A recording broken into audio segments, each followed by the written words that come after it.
Assalamu alaikum wa rahmatullahi wa barakatuhu.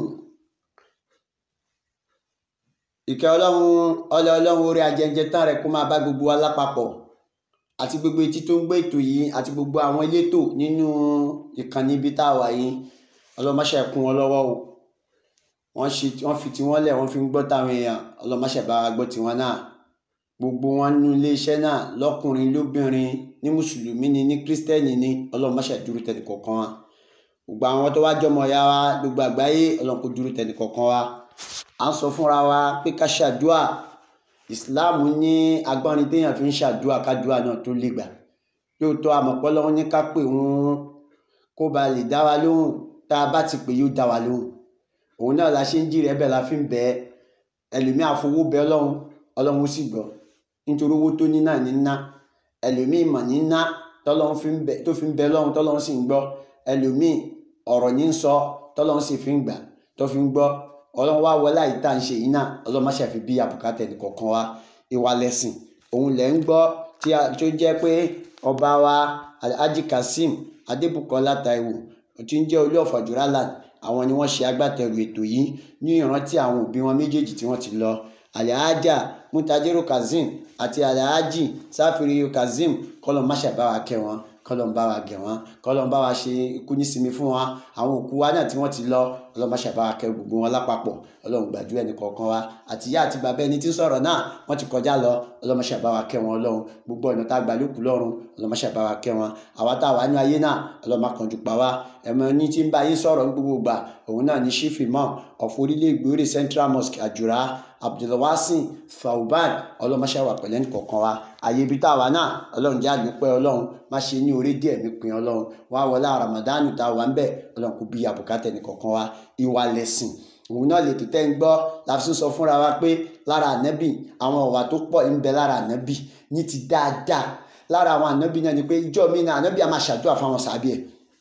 A ṣàdúrà fún wọn, a pè wọ́n jọ, a ṣàdúrà fún wọn, a bẹ lọ́hùn fún wọn. Nítorí pé inú wọn tiẹ̀ máa ń dùn ní táwọn ànábì bá ń bẹ lọ́hùn fún wọn. Tó bá wà pẹ̀lú ànábì ni wọ́n máa ń dùn ní. Ló fi jẹ́ pé lẹ́yìn náà kò sí ohun tá a ṣe fúnra wa pé a bẹ lọ́hùn fúnra wa. Àwọn kan ni wọ́n ń ṣètò tí wọ́n ń káàkiri tí wọ́n ń gbóhùn kalẹ̀ tí wọ́n ń lọ fídíò tí wọ́n ń ṣe gbogbo ẹ̀ pé káwọn èèyàn lè gbọ́ àǹfààní Ọlọ́run látara wọn. Àwọn kan sì kówó kalẹ̀ nígbà tó Ọlọ́run sọ pé alẹ́ adúlù kan máa láti jà rọ̀ tí ń tún jí kún mi náà dábì ní àlè. Ẹ jẹ́ kí n tọ́ka yín síbi òwò tí ẹ ṣe tẹ̀ ní fi kàbámọ̀ wájú Ọlọ́run tí ó là yín níbi ìyà náà. Ó wá sọ pé tún mi ní nàbí láì ẹja gbọ́lọ́n gbọ́ àwọn gbọ́lọ́n gbọ́ mùsùlùmí gbọ́lọ́n gbọ́ la ṣe ń gbàwẹ̀. Wọ́n wá wò pé òun tún mi ní nàbí láì wàtú já ìdúnà fi sabilillahi bi amwalikum wa anfusikum. Àwọn kan kówó lẹ̀ nínú Ramadan tí wọ́n fi ń ṣe program. Àwọn kan ìmọ̀ làwọn ná. Àwọn àfa ń sọ̀rọ̀ lọ́rọ̀ tó sì ní owó iyebíye nínú. Owó ní ọ̀rọ̀ tó ṣe wípé a lè kówó ká lọ rà. Gbogbo àtọmọdé àtàgbà gbogbo wọn sì ń sọ̀rọ̀ tuntun tó tún dàbí pé àbí ṣé kí n ṣe Al-Qur'ani yìí náà là ń kà yìí. Òun náà ni Al-Qur'ani ò pé méjì. Ọ̀rọ̀ Ọlọ́run ò pé méjì. Ẹyẹ kan náà lọ̀rọ̀ Ọlọ́run. Bọ́ bá ṣe ń kà tí wọn náà ń gbọ́ ó yẹ kí wọn náà tiẹ̀ jókòó gẹ́gẹ́ bí àáfà gẹ́gẹ́ bí ìmáàmù pé ẹ ka Al-Qur'ani fẹ́mi kémi náà gbọ́. Ó ṣẹlẹ̀ nígbà yá Ànábì wa Muhammad sallallahu alayhi wa sallam. Nígbà táwọn ẹbí pé Abdullahi bin Abbas ó ní wá ka Al-Qur'ani fún mi. Ẹ̀rù bà ó pé báwo ní ìṣètò ká ìwọ náà fi rán sí wa ó ní ká kémi náà bá gbọ́. Abdullahi bin Abbas wá ń ka Al-Qur'ani fún Ànábì ó débì kan Ànábì bú sí gbé. Ànábì gbé àlùkìmbá rẹ̀ ó fi wọ́ lọ́rùn tó ń sọ fún wa yìí pé ìwọ náà má jẹ́ kí kárí ni ó gbé ẹ wọ̀, má jẹ́ kí mọ́tòmọ́tò ó gbé ẹ wọ̀, má jẹ́ kí ìbàjẹ́ ó gbé ẹ wọ̀, má sọra rẹ di babara rẹ́ra rẹ lẹ̀. Alimuzilu lọ́lọ́run ọba tí ń yẹpẹrẹ ẹ̀dá. Ọlọ́run má yẹpẹrẹ ẹnì kọ̀ọ̀kan wa. Gbogbo etí tí ń gbẹ́ wa Ọlọ́run ní yẹpẹrẹ yín. Al-Kabiru sí lọ́lọ́run ọba tí ń gbé yín ga. Tí wọ́n bá rẹ́ra rẹ lẹ̀ Ọlọ́run gbé ẹ ga. Ló fi jẹ́ pé lẹ́yìn àjíire bẹ̀rẹ̀ síwájú Ọlọ́run. A bẹ lọ́hùn fúnra wa àti ìlú wa lápapọ̀ gbogbo ìlú Nàìjíríà lápapọ̀ a bẹ lọ́hùn síbẹ̀.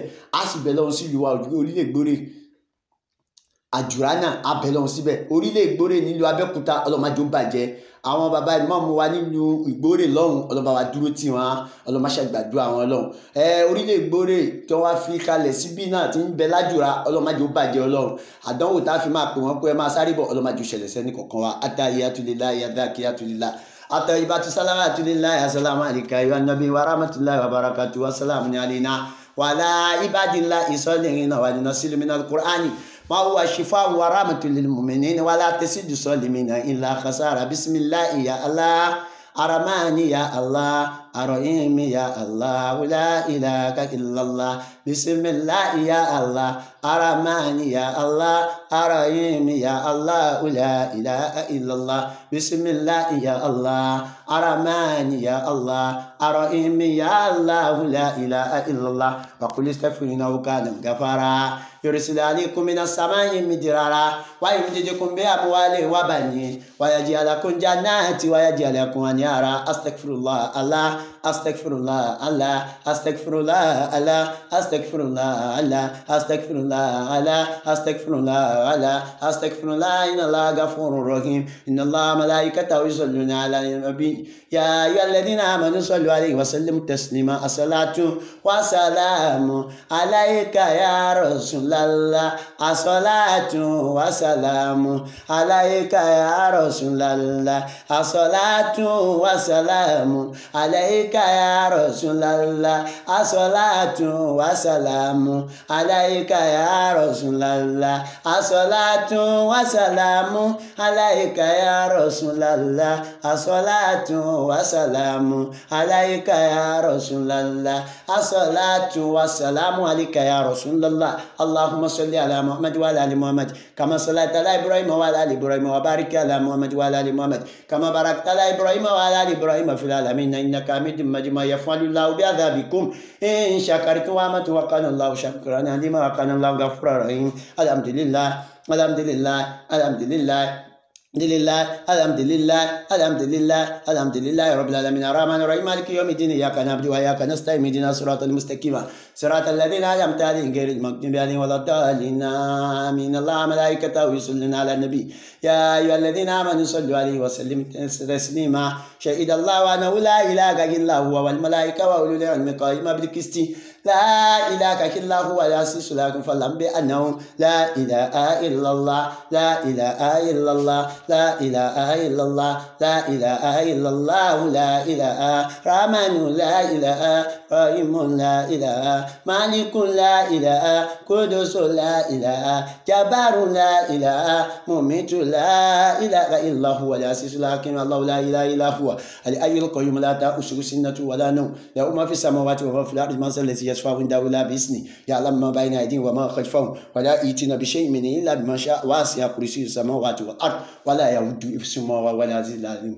اللهم اجعلنا أصل البلد آمنا اللهم اجعلنا أصل البلد آمنا اللهم اجعلنا أصل البلد آمنا اللهم اجعلنا أصل البلد آمنا. اللهم شف ولا بل نيجيريا اللهم كنت واشي ọ̀pọ̀lọpọ̀ ọdún اللهم جاشي لا يتلافيا عافية دعائي atọrọ ẹ fún gbogbo Nàìjíríà lápapọ̀ àwa atọrọ ẹ fún orílẹ̀ ìgbórè wa Nàìjíríà orílẹ̀ ìgbórè lápapọ̀ nílùú àjùrà atọrọ fún gbogbo wa náà lápapọ̀ atọrọ fún Ògùn state lápapọ̀ atọrọ fún Lagos state lápapọ̀ atọrọ fún Báfẹ́mi Owódé lápapọ̀ àwa atọrọ fún ẹni tó ṣe agbátẹrù yìí àti gbogbo ìdílé wọn lápapọ̀ àti wá atọrọ fún gbogbo ìdílé kọ̀ọ̀kan nílùú àjùrà lápapọ̀ ọlọmọṣàwà pẹ̀lú ẹnì kọ̀ọ̀kan wa subhanallah wàbí amúdín subhanallah ilẹ̀ àsìmí ẹni tó ṣagbátẹrù ètò ilẹ̀ kan sí àwọn náà ní His Royal Majesty ọba Alhaji Kazeem Adébùkọ́lá Táíwò tí wọ́n ṣe olú of Àjùrà land ọlọmọṣàwà pẹ̀lú wọn Ọlọ́run wọ́n ṣe ní ìrántí ìyá wọn àti bàbá wọn tí wọ́n ti lọ ọlọmọṣàwà pẹ̀lú wọn Ọlọ́run gbogbo ohun ọmọ yín tẹ̀ ń gbọ́ náà àwọn náà ní Chief Imam orílẹ̀ ìgbórí Central Mosque lájùrà